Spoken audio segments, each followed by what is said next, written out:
The first day of baseball's winter meetings is in the books, and Garrett, Crochet, and Luis Robert Jr. are still on the White Sox. I'll discuss the news and notes from day one next on Locked On White Sox.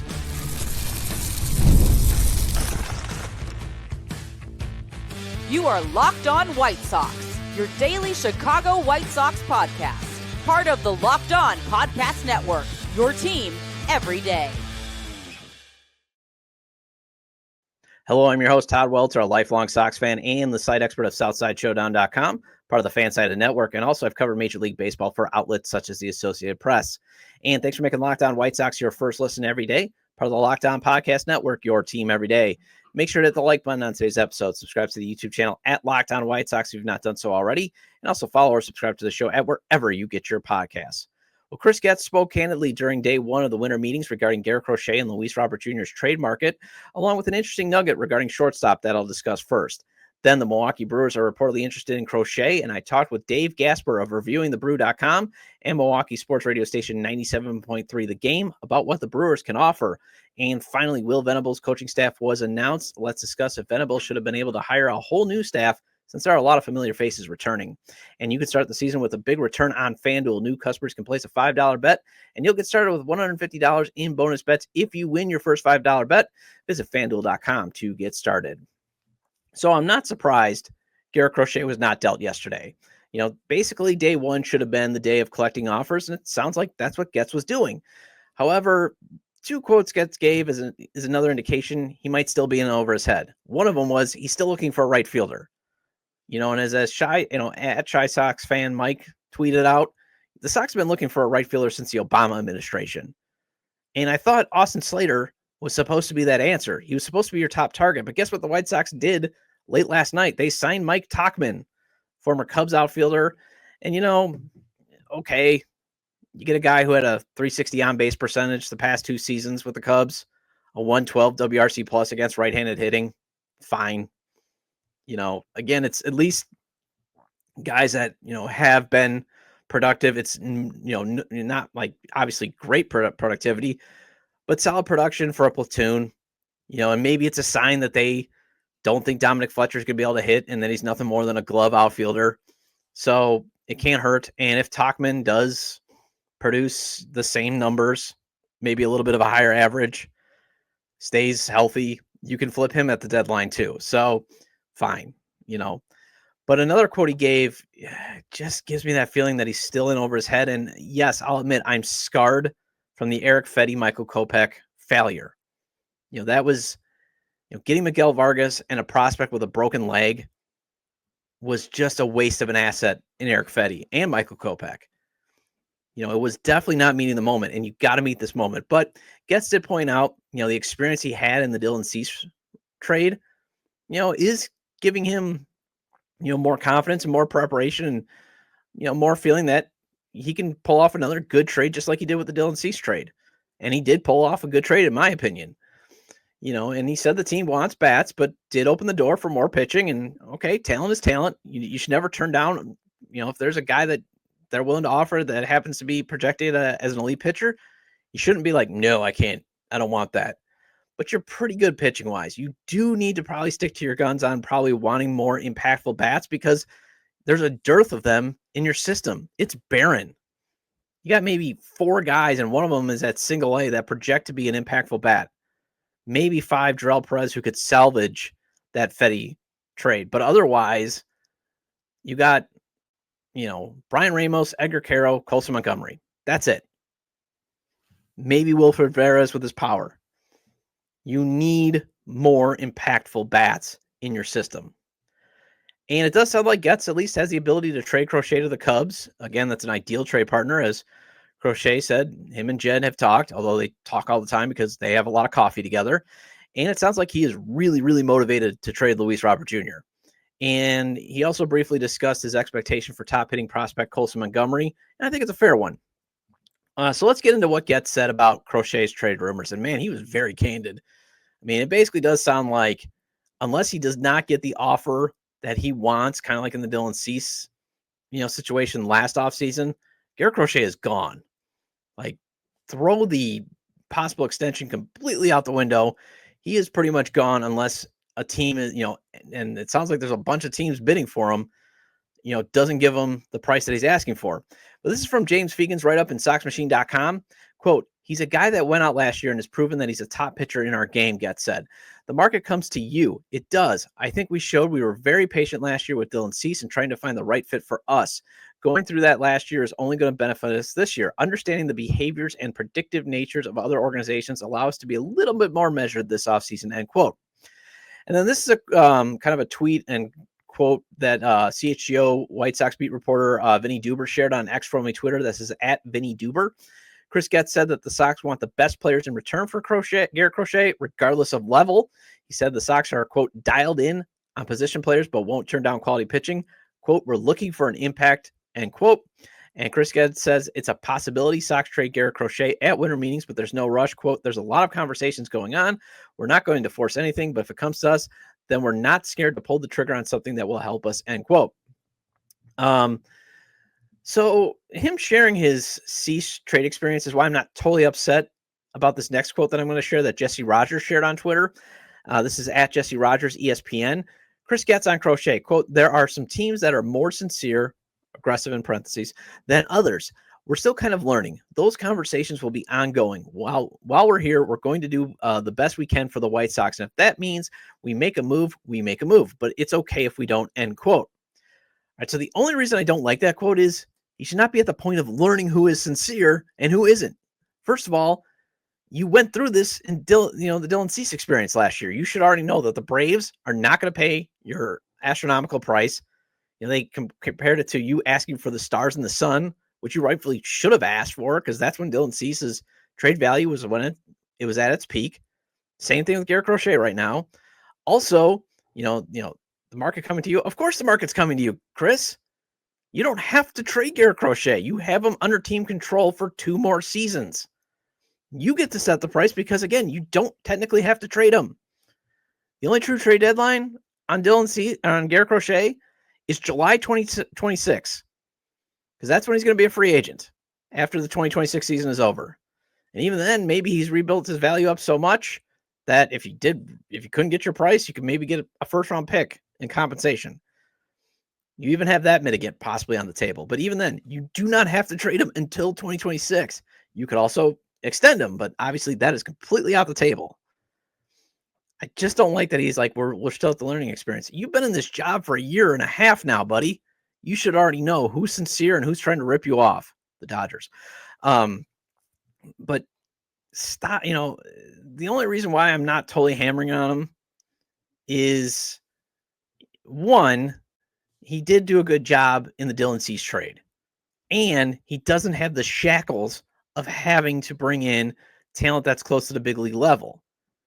Ownership kind of hinted that, hey, we got to do a quick turnaround. So that's one of the reasons why they went out and got a guy like Drew Thorpe and Jairo Iriarte in return, was because they were closer to the big league level. High floors, lower ceilings. That's usually what you're going to get. But in this case now, since you've already now established yourself that, hey, I don't move guys unless I get my price, and you don't have the hindrance of you can't get an A-ball guy, you can't get a bunch of A-ball guys, because if that's the best deal, like from the Padres, you might have to take it. Ethan Salas could be a very, very good player someday. So at least he's not shackled with, I just have to get guys at double and AAA. And, I gotta, say again, the Dylan Cease experience probably makes me not want to hit him so much when he's saying, we're still trying to learn who's sincere and who's not. And then this is what MLB.com, WhiteSox.com beat reporter Scott Merkin tweeted out, at Scott Merkin. Getz, quote, when you're in a rebuild like this, you have to look always to accelerate it. If there's something out there that we feel can move this along and take it to another level, we're going to consider it, end quote. So, again, like, accelerate it. This is monumental, buddy. I mean, if you want to accelerate it, you might want to trade for Alec Baum maybe and extend him. But again, you're not going to do that. So accelerate it. You should just be looking to collect talent. But again, this is more of a critique because I'm still convinced Getz is not good at talking to the media. He's just not. That's not his strength. But at least we don't have to worry about Jerry Reinsdorf being a little brother out here, potentially, because Getz did say if the Cubs made a serious offer, he'd consider it. This is what ESPN's Jesse Rogers tweeted out. At Jesse Rogers, Getz on a potential Cubs-Sox deal. He and Jed Hoyer live near each other. Quote, we've had conversations about various topics over coffee on occasion. If there's a match, there's a match. We have to do what's best for the White Sox. If that means we knock on the door of the Cubs, so be it. They have a talented prospect group that's working its way to the major leagues. If it can help the White Sox, we'll do it. But there are other orgs that have talent that we might match up better with, end quote. And I think that's fair. I was just, there was the fear, and I think I shared that, every day. Has probably heard me share it on a couple episodes ago, that the Cubs, there was this, feeling that Jerry Reinsdorf doesn't want to help the Cubs, doesn't want to send Garrett Crochet across town, even though, again, Owen Casey could be in Chicago a lot longer, have a maybe more impact long-term for the White Sox than Garrett Crochet. He wouldn't want to do that out of spite. So it sounds like maybe Chris Getz has actually gotten through to the owner to say, we got to consider all 29 teams. Although this is Getz, who also turned down a great potential return from the Twins for Eric Fetty. So we got to consider 25 teams. At least maybe he's getting through to the owner on that one. And then when it comes to Luis Robert Jr., man, it does sound like they want to trade him. And this is from Fegan's piece in Sox Machine. Quote, refreshingly, Robert has gotten a lot of attention as well. That speaks to the talent that Luis Robert brings to the table at his floor. Just because of the defense and the base running and the power, he can be an above-average player, Getz said. The tools haven't changed. Obviously, the injury last year was disruptive to his production, but the reason there's so much interest is because maybe a team feels like they can capture something that perhaps didn't show up last year, end quote. I hate that quote, and I hate it for something that perhaps didn't show up last year. Why couldn't you get it to show up? Why? Another team, again, that just furthers the narrative that players thrive once they leave the South Side. And also, you're basically hinting, I have a feeling you're hinting to everybody, Luis doesn't like it here. He hates the losing. The losing has really gotten to him. If you put him in a winning situation, he'll do much better. Anyways, back to Fegan's piece. In the age of bad tracking, there are means for teams to verify that Robert is Robert beyond his triple slash line. And if a team meets the price the White Sox have set, they have no reason to be locked into the notion that any trade this winter would be selling low. But clearly no one has met that price just yet. Quote, I think there's an appropriate price tag based on the talent that he brings to the table, end quote, Getz said. Okay. Obviously, again, reading in between the lines, Getz has said about Luis Robert Jr., I really think he does not see it as selling low, even though it is. Because there's a real possibility, and the reason why I think he doesn't see it as selling low is there's a real possibility you're going to lose him for nothing if he gets injured for a prolonged period of time. Because remember, it's $2 million to buy him out. But again, roll the dice. Scared money don't make money. If he comes back in 2025 to his 2023 levels in the first half, you're going to get a much better return, in my opinion. Yes, every team is going to dangle his injury history, just like every team is still trying to dangle their injury history for Garrett Crochet. Teams, the goal is to get the best return possible for the minimal amount of assets to go out. That just happens. But scared money don't make money. I would, again, roll the dice. Bring them back. You did roll the dice on Yoan Moncada and Eloy Jimenez. And what did you get for a return? A AAA relief pitcher that you might lose in the Rule 5 draft. You've already done this before. And I get it. Luis Robert Jr. is much more talented. But Yoan Moncada had 2 seasons of F4 over 2. You could have dealt him last year. And that's the thing that just makes me just more batty about Jerry Reinsdorf trying to turn things around quickly. You could have moved a lot of these guys last offseason, especially Luis Robert Jr. when his trade value was at its peak. You could have moved him. But just roll the dice, because if he gets hurt, well, okay. Maybe he comes back like Eloy and you can get a reliever before the deadline. Or again, if anything, you just pay to move on from the failed competition window. The other nugget is Coastal Montgomery. This is from Fegan. Getz was open but non-committal on the notion of bringing in a veteran shortstop to bridge to Coastal Montgomery. Brooks Baldwin defended well at the spot this past season, albeit mostly in the minors, and Lenine Sosa went to winter ball with the intention of improving his play there, though he's currently sidelined in Venezuela after taking a hit by a pitch to his left hand. Quote, we expect him to compete for a spot in spring training, end quote, Getz said of Montgomery. And I think it cannot hurt to have Colson compete for a spot, but I prefer a couple more months at Charlotte just to prove his strong September in Arizona Fall League was progress and not a blip. I'd like to see that, obviously if he's hitting in April or, mid-May, maybe you bring him up then to be the everyday shortstop going forward, but just make sure that it was progress and not just a good month. And also the Arizona Fall League, remember, you're hitting in that dry Arizona air. So I would say it can't hurt to just say, hey, go see if you can win it, kid. But I would still maybe be a little bit more patient with him and have him start the season at AAA in April or May. And then in terms of insider reports, Bob Nightingale, he was on foul territory. He thinks Crochet is going to the Phillies. And Ken Rosenthal and Will Salmon of The Athletic, they have the Yankees and Mets in hot pursuit of Crochet. Well, the other piece of news to come out of the winter meetings first day is MLB Network insider John Morosi reported the Brewers have engaged the White Sox about Crochet. And let's discuss if they're an ideal trade partner with Dave Gasper of Reviewing the Brew and Milwaukee Sports Talk radio station 97.3 The Game after the break.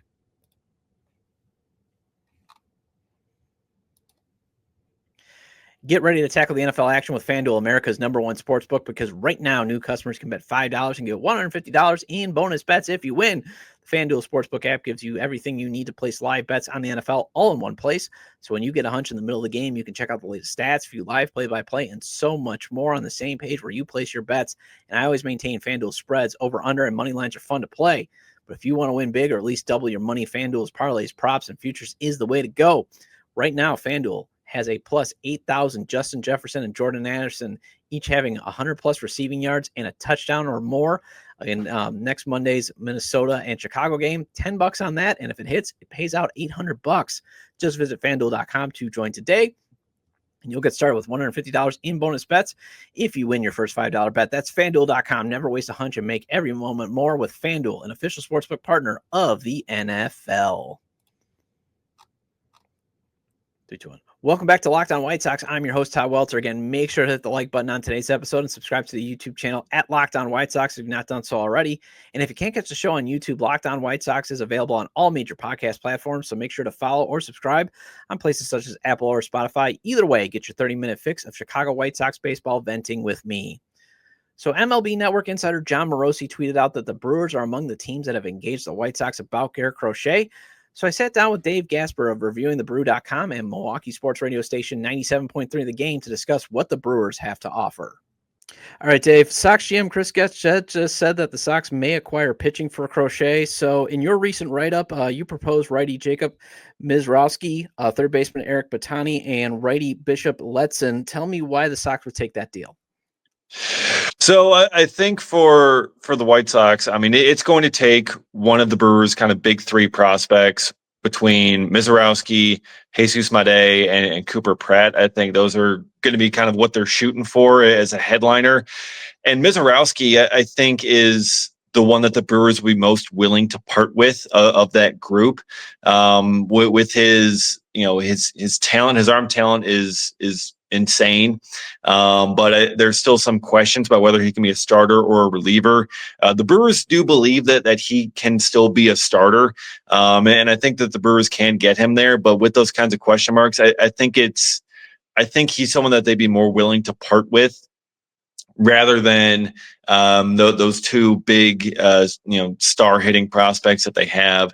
And Mizrowski would be a fantastic headliner. He would immediately be the top pitching prospect and one of the top arms on that White Sox team. And he could play in the big leagues immediately, whether it be in the bullpen. I know that may be disappointment early on, but he could also, be there as a starter. And the White Sox could afford to give him that length to develop as a starter, to give him that kind of runway that he's going to need for that.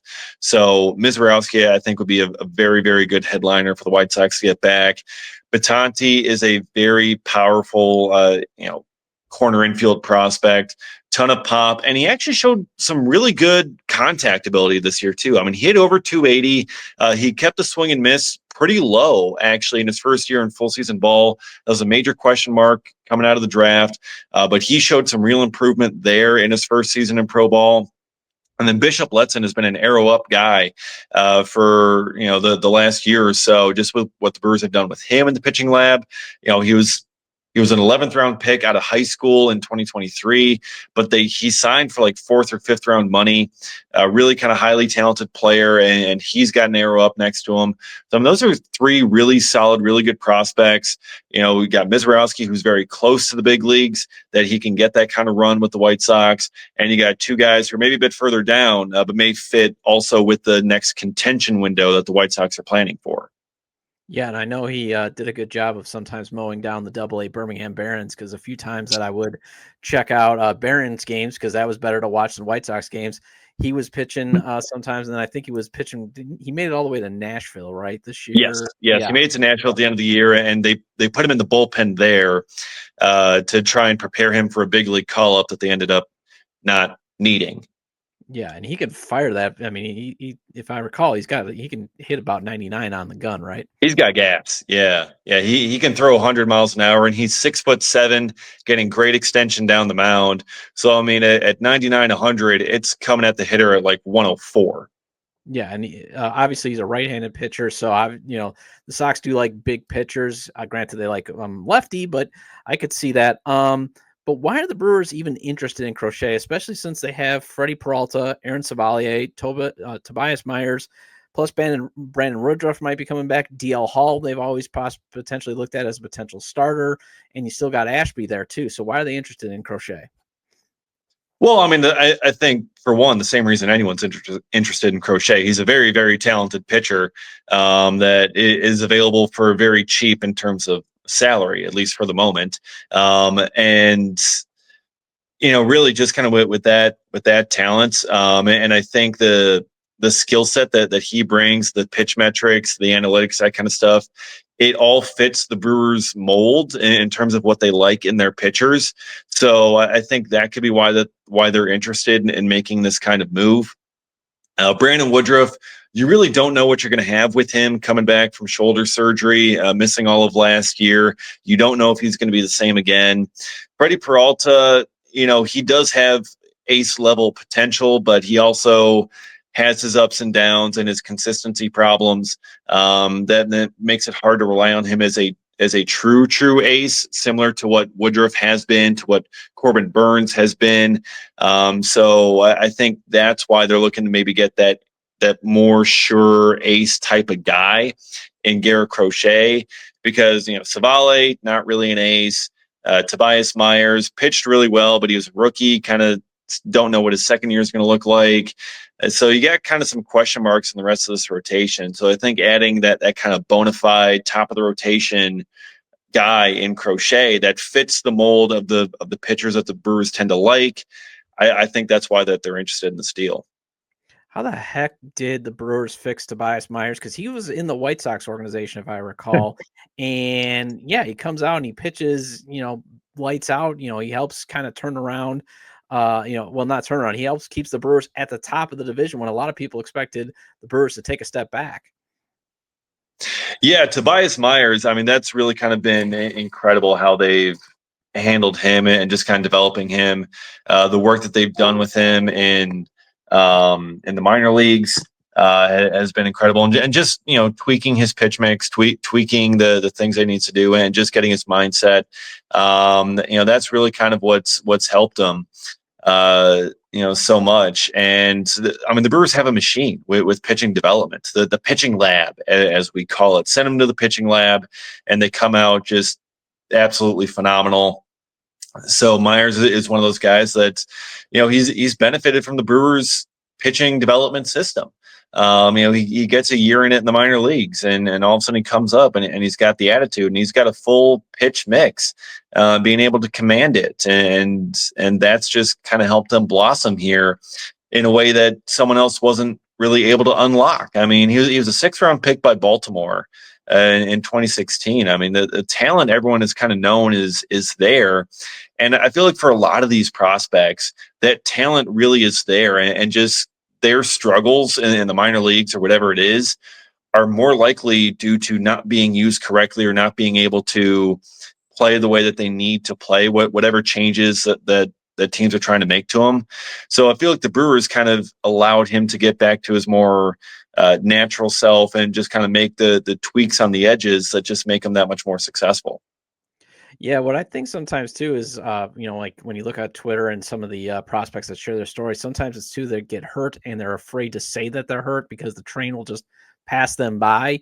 And I think a lot of organizations maybe have to look at kind of like the Brewers is, first of all, find those guys off the scrap heap and see if you can reclaim them through something that you can compete even with the Dodgers, and that is technology, scouting, development, that type of stuff. And secondly, maybe not give up on guys right away because you can always trade them at some point if you keep giving them that love and care. One of the things the Brewers have done well too lately is develop some hitting. And one of the guys that might be left out in the cold, or he might be your starter, is Tyler Black. But do you think that the Brewers could be inclined to trade him? Because there are some rumors out there that the Brewers might trade Black because, for a guy that could potentially put him over the top, like say Garrett Crochet. Oh yeah, I could absolutely see Tyler Black being included in a Garrett Crochet deal or some other trade. I could totally see that happening. Just with, he really didn't get much run at the big league level this past year. I thought he was deserving of more, but he only got very limited opportunities that were few and far between. Wasn't able to do too much with them either. So he ended up going back down to AAA a bunch. There's nothing really left for him to prove at AAA. And right now he's kind of in line for the backup first base job behind Rhys Hoskins. Doesn't really seem like they're going to be playing him much at third base. Second base, not really an option because Bryce Terang is there with his platinum glove. So really it's first base or DH, which kind of limits his value and ability to get at bats on the team. But I think they'd absolutely be open to including Tyler Black. And if the White Sox want him in a deal for Crochet, I think he can absolutely be had. Yeah, you're getting a guy that hit 803, had an 803 OPS at AAA, if I recall, that I wrote up today on SouthsideShowdown.com.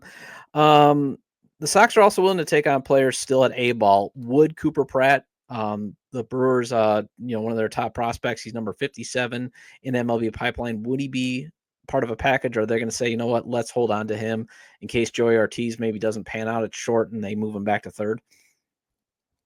I would find it very hard to believe that the Brewers would trade Cooper Pratt. I know that they say no one is untouchable, and that's going to be kind of their mindset, but Cooper Pratt is probably as close to untouchable as it gets.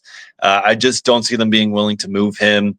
They view him as the steal of the draft in 2023. And just kind of the star potential that he has there.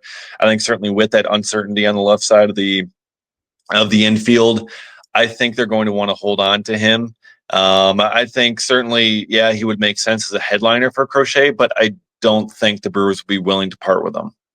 Yeah, and I think one of the things that the Brewers did well to obviously surprise everyone and compete in 2024 is they didn't trade a lot of guys like Bryce Terang and Sal Frelick when they had the pitching guys that were getting them into the into the playoffs, because they easily could have moved a lot of those guys at the trade deadline to get themselves over the top, and they stuck with them. And look what they did. They just won the 2024 NL Central. They hug their prospects pretty tight. I mean, they know pretty well which ones they want to keep and which ones to kind of give up on and send out. Kind of similar to the Dodgers and what they do. Like if the Dodgers give up on a prospect, they tend to generally not work out. But if the Dodgers keep someone and they're absolutely holding on no matter what the trade rumors are, no matter what other teams are calling about them, if they hold on to them, generally it turns out pretty well for them. So I think the Brewers are very smart in that aspect in determining which prospects to be willing to trade and which ones to hold on to. All right, now you just terrified me, though, because after going through Miguel Vargas, I don't know about that. Although, no, I agree with you. Sorry, maybe that was a bad example. No, I get what you're saying, because in terms of the Brewers, though, it's more of, hey, who, like you said, like Joey Wiemer still has the potential to be a very, very good baseball player. The problem is he has that hitch in his swing. So if you can't fix that, and I think they tried, well, go get Frankie Montas, see if the Reds can do it. And then the Reds obviously moved on from him. The thing that I think about the Brewers too, like when it comes to not trading their core positional players, I think they learned from the Zach Greinke trade. It was a great trade. Obviously it helped them a lot, but it totally left their system bare. after they traded Lorenzo Cain and Alcides Escobar. Alcides Escobar. It left them bare. None of that trading Escobar then also kept them from actually winning that 2011 NLCS against the Cardinals because you had Unieski Betancourt booting the ball all over the place. So I see where that's where you're coming from. Where the Dodgers is, it's like, hey, we've given this guy like 300 at bats. It ain't working out. Let's get him up out of here. I think that. So yes, I'm still not crossing off the Brewers off my list, especially since like the Brewers are just cleaning up in international free agency.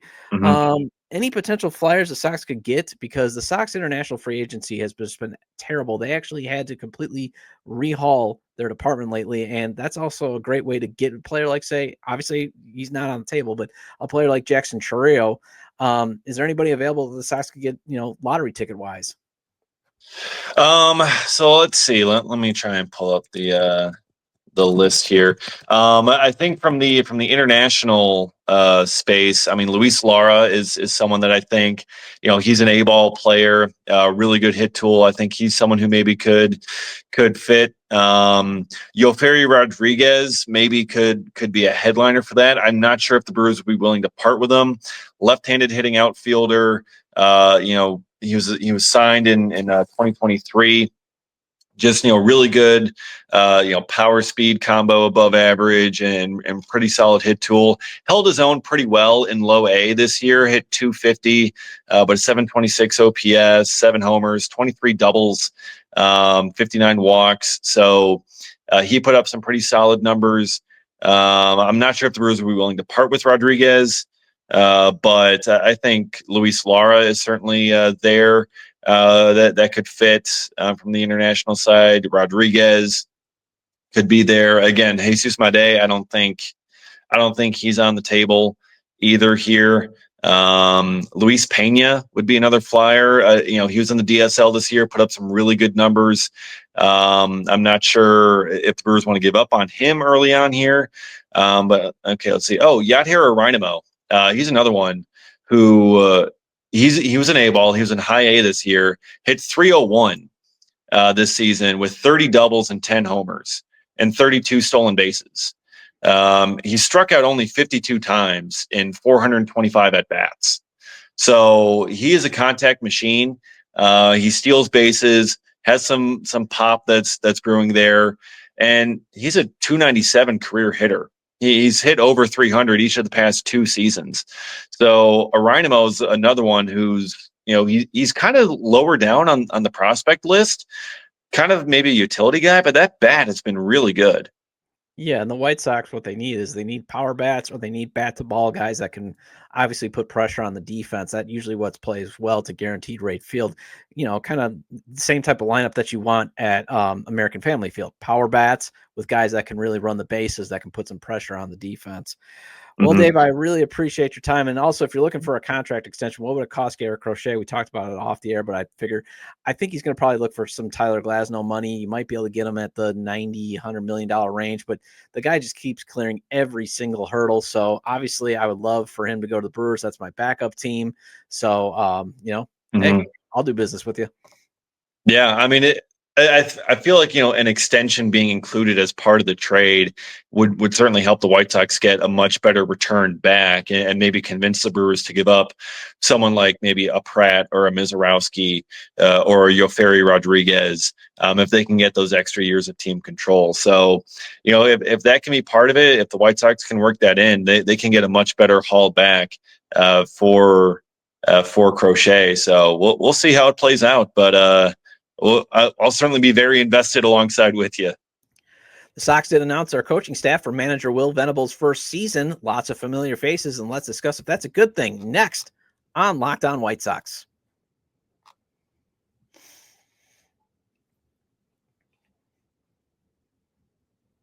Welcome back to Locked On White Sox. I'm your host, Todd Welter. Again, shout out to all the everydayers. I appreciate your loyalty, and please hit the like button on today's episode. Recommend to your fellow Sox fans or baseball fans, friends, to subscribe to the YouTube channel at Locked On White Sox or wherever they get their podcasts, as this show is available on all major podcast platforms. And hey, leave a 5-star review. I think right now we're at 4.5 on Apple. Hey, let's get that number back up. Some people like to hammer me at the beginning because, heaven forbid, I try to get my feet wet after being out of the podcast game for a little bit. So, haters are going to hate, and to the trolls of the world, why are you so mad? Why are you so angry? Who cares if I sip some coffee? It's not the end of the world. Just listen. Hopefully I'm entertaining you. Hopefully I'm challenging you. Hopefully I'm informing you. Anyways, excuse me there. Anyways, there's definitely an offensive focus with the Sox coaching staff announcement. And there's also a lot of familiar faces. And maybe that's not a good thing, as Will Venable should have been maybe given more ability to clear out the prior staff and name his own, because it sounds like a lot of these guys returned because they were still under contract. It looks like he only got to pick his bench coach, Walker McKinven, which was already announced. But the Sox also added former Reds hitting coach Joel McKeithen as assistant hitting coach. So that's then another new face to the coaching staff. Will must like guys that start with, with their last names that start with Mick. But, again, they add those two guys. Ethan Katz keeps surviving manager firings. If I'm counting this will now be his third official full-time manager he serves under, and his fifth if you count Grady Sizemore and Miguel Cairo's interim tenure. I know some fans are not liking that he keeps surviving, but I'll get into in a second about why it's probably not a big deal. Marcus Thames is also back as hitting coach after overseeing one of the worst offenses of all time. But again, I'll go over why it's just not a huge problem and why I actually don't have a problem with bringing back the bulk of last year's staff after guys were fired in August. Obviously, it's not a big deal to me because, one, the organization seems now more set up to have it where Brian Bannister is in charge of the organization's pitching development and improvement, and Ryan Fuller, who, is the same thing with hitting. And Fuller came after Venable. So you got to think Venable at least had some sort of say in Fuller coming over. And as I wrote on SouthsideShowdown.com, and I got this because I believe it was on a White Sox Talk podcast with Chuck Garfien a couple months back. Brian Bannister sort of described his role as he's kind of if this was a golfer, he'd be the golfer's swing coach. So in this, metaphor, Getz and Thames are just basically acting like the figurative caddy, while Bannister and Fuller are in the figurative swing coach role if this was a professional golfer we're talking about. So really, at the end of the day, who cares who's handing the proverbial golfer the club? 1 second. Excuse me. And it sounds like, again, they're moving to a setup where the coaches are helping them, the players win the game in front of them. And that's kind of what I want. I want a pitching coach to basically be, giving the information of what the pitcher needs to know about the hitter, helping maybe make some in-game adjustments. But otherwise, when it comes to the development, when it comes to the pitch construction, have Brian Bannister in charge of that. Okay. And then also when it comes to offense and Marcus Thames, it sounds like, again, this is a pretty intensive offensive focus in terms of the amount of coaches they have, because Grady Sizemore is now the offensive coordinator. And also it does, that title has a Venable type influence feel because, that's kind of in alignment with how the Texas Rangers title their coaches. They've got an offensive coordinator. The Sox interviewed the guy for the job. So I'm not totally like, oh, I can't believe they didn't let Venable bring in all his own guys. Because, for example, Justin Jershell, he did a fine job at third base as the third base coach after taking over. So no problem there. Got no issue with that. And Jason Bourgeois, he's just there. It's a first base coach. And unless you're the Dodgers first base coach where Clayton McCullough leveraged that into a manager job, most of the time you're just there. You're clicking the stopwatch for the throw to the plate. You're helping maybe collect some data. He will be also the outfield coach, but again, no one is going to make Andrew Benintendi a better fielder. That's mission impossible. And if Luis Robert Jr. is there, along with you having Austin Slater and Tauchman and Dominic Fletcher, you got guys who can catch the ball. So you're really just needing someone to give them the fielding card for each hitter. Because you ever notice, like, especially after Luis Robert Jr. makes a catch, he grabs something out of his pocket. It's a little card that says, hey, here's where you're supposed to be. Well, in the White Sox case, this is kind of what they hit. I don't know what they have because they were never good at defensive positioning. Anyways, he's just there. So that's why I'm not completely up. The other reason why I'm not completely upset is Venable has, he's going to be here a while. Unless he's an absolute train wreck. Unless he's like the second coming of Pedro Grifol, he's probably going to be here for at least 4 seasons because he's definitely not getting judged on wins and losses for the next 2. If he does, that is totally unfair.